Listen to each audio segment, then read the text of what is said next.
some of the family and some of his friends. I've known Delvin also for 55 years, I think, because we first started at the same church. But at the end, I got the privilege when he was no longer able to drive. He had started a men's, we called it the Old Farts, but then we changed the name. It didn't sound real good. We changed it to Caleb Club, you know, the old guys. And he started that ministry several years ago, and I joined him a couple of years ago. And so I got to bring Delvin to the meetings each week. And the main thing was, have I got my 2 Cokes? Have I got my 2 Cokes? I mean, he lived to 90 and he drank Coke. I don't know how many he drank all day. But, you know, that defies all the odds. So this guy was in great shape. Listen, I've got just one more, and it's from Larry Jonke. And we worked, there's Larry. And we worked all night. We worked so long. He tried to get the technology, you know, he made the video, all that kind of stuff, tried to get it to Austin. Somehow it just didn't work. So I had a backup. Larry sent me the notes. And so I'm going to read it. But Larry, and I don't know, I can't remember if it's in here, but Larry said Delvin was a father to him in the faith.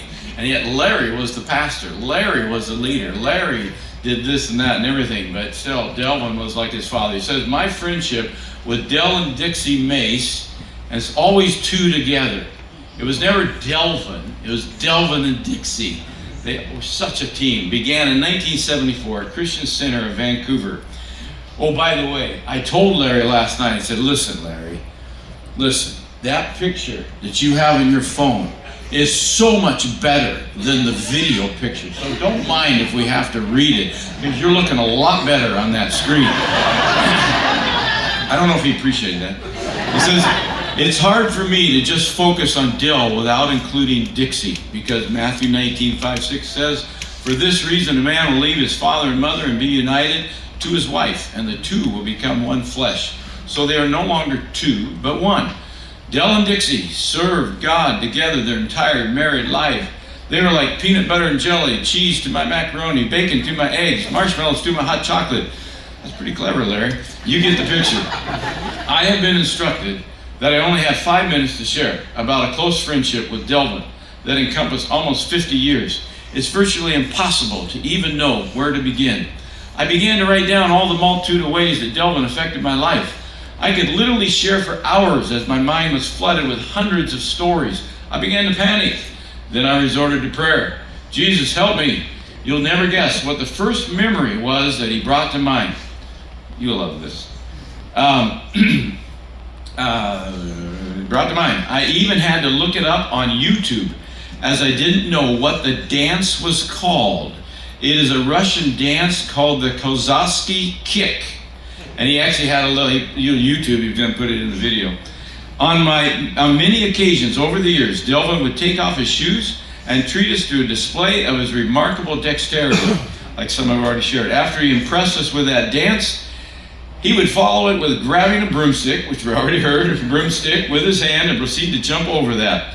I'm still amazed how he continued to display his unbelievable energy even as he advanced in years. When I find myself on the floor now, for whatever the reason, I am crawling to a chair or table just to be able to stand up. I pictured him today dancing before Jesus, doing the Kozovsky Kick.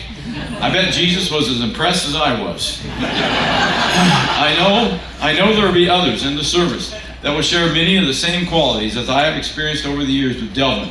So I'm going to concentrate on one major thing that many of you probably know nothing about. It must have been in the late 70s when Karen and I, that's Larry's wife, Karen and I, had been attending weekly Bible studies with friends like Del and Dixie Mace, Bill and Irene Rittenhouse, Sam and Janet Brown, Sam and Lori Hancock. Is Sam Hancock here today? Okay, he wasn't able to make it. Okay. Dave and Judy Owens. I could list many more, but for time's sake, I will stop. I had come to know Jesus personally in July of 1970 during the Jesus Revolution and the Charismatic Renewal. Wow, what an exciting time it was. As I look back upon it today, it was definitely a revival, even though nobody knew what a revival even looked like at that time. People were getting saved and getting filled with the Holy Spirit on a daily basis. Our agape love for one another was growing, and our love for Jesus and his kingdom was leading all of us to seek God for direction of how we could better serve him and be used in a greater way to affect more people spiritually. God used Delvin to be a catalyst in this vision of a community of believers that were desiring something deeper in life than just making more money and buying more toys. With Delvin's leadership, 9 families from Christian Center bought a 15-acre parcel of land northeast of Hockinson, Washington. Each family owned a 1.5-acre lot, and the rest of the land was set aside for a multi-use facility on the top of the mountain that we would eventually use for ministry. It was known legally as East Ridge Partnership. The spiritual lessons I learned during those years are still affecting my life to this day. We met together every Sunday evening for a home meeting at the Mace's residence. We were packed in like sardines on what we affectionately call Glory Road. Acts 2:40-2:44 pretty much describes what we experienced together each Sunday night. They devoted themselves to the apostles' teachings and the fellowship, to the breaking of bread and prayer. Everyone was filled with awe at the many wonders and signs performed by the apostles. All the believers were together and had everything in common.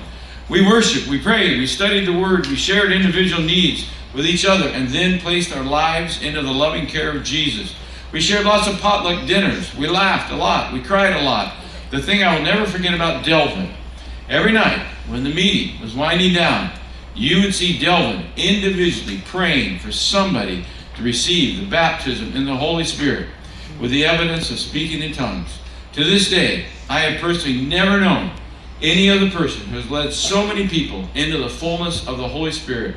During my ministry at Christian Center, it was common for me to invite anyone interested in the Holy Spirit to meet with Delvin and Dixie after the service for prayer and to answer any questions they might have regarding spiritual things. Think of the lives that this team, Delvin and Dixie Mace, have affected over the course of over 55 years because of their obedience, faithfulness, and sensitivity to hearing God's voice, have been responsible for leading hundreds of people into salvation and into the fullness of the Holy Spirit. Thank you, Dixie, Michael, Jeffrey, and Lisa, for sharing your husband and father with this very appreciative child, Larry, of King Jesus. Karen and I are both grateful for the effect you've had on our lives and on the lives of our children, Jason, Joel, and Jessica. May the comfort of the Holy Spirit be with you today. That really sums up a lot. You guys have all shared so much. Let's